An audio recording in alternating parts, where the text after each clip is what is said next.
नमस्कार, देशोन्नती संपादकीयमध्ये मी ऐश्वर्या शिंदे आपलं स्वागत करते। महायुतीने विधानसभा निवडणुकीत मिळवलेलं घवघवीत विजय हे आपलेच कर्तृत्व आहे। आपला चेहरा समोर ठेवूनच महायुतीने निवडणुका लढवल्या होत्या। आपल्या लाडकी बहीण योजनेनेच महायुतीला यश मिळाले, त्यामुळे सत्तेत आपल्याला मानाचे पान मिळायला हवे। हा हट्ट सोडायला एकनाथ शिंदे अजूनही तयार नसले तरी ज्या फडणवीसांसोबत त्यांची ही अंतर्गत लढाई सुरू आहे ते फडणवीस मुत्सद्देगिरीच्या बाबतीत शिंदेपेक्षा खूप उजवे आहे। ही वस्तुस्थिती शिंदे जितक्या लवकर स्वीकारतील तितके त्यांचे अधिक भले होईल। शिंदेंप्रमाणेच अजितदादांच्या मनातही मुख्यमंत्री पद आहेच, परंतु प्राप्त परिस्थितीत संघर्ष करणे म्हणजे आपलेच नुकसान करून घेणे आहे, याची जाणीव दादांना खूप आधीच झाली। त्यामुळे आज त्यांचे खूप चांगले चालले आहे।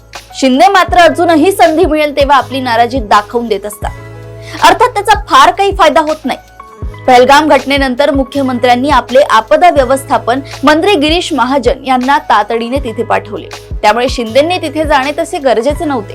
परंतु आपली प्रतिमा उंचावण्यासाठी आणि नकळतपणे मुख्यमंत्र्यांना शह देण्यासाठी शिंदे आपल्या लवाजम्यासह तिथे गेले। त्यांनी तिथे अडकलेल्या पर्यटकांना राज्यात परत पाठवण्याची व्यवस्था केली। त्याचा परिणाम हा झाला की महाराष्ट्र दिनी मुख्यमंत्र्यांनी रायगडमध्ये ध्वजारोहणाचा मान अदिती तटकरेंनाच दिला।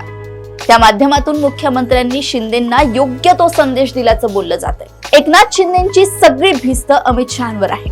शहांसोबत त्यांचे चांगले संबंध आहेत।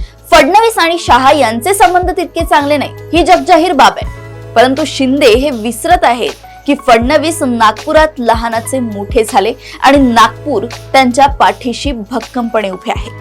शिवाय नरेंद्र मोदींचा वरद हस्त फडणवीसांवर आहे। त्यामुळे पुढची राजकीय वाटचाल लक्षात घेता शिंदेंनी संघर्षाऐवजी सबुरीचा मार्ग ठरवणे अधिक इष्ट ठरते।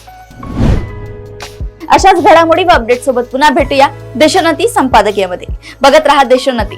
नमस्कार।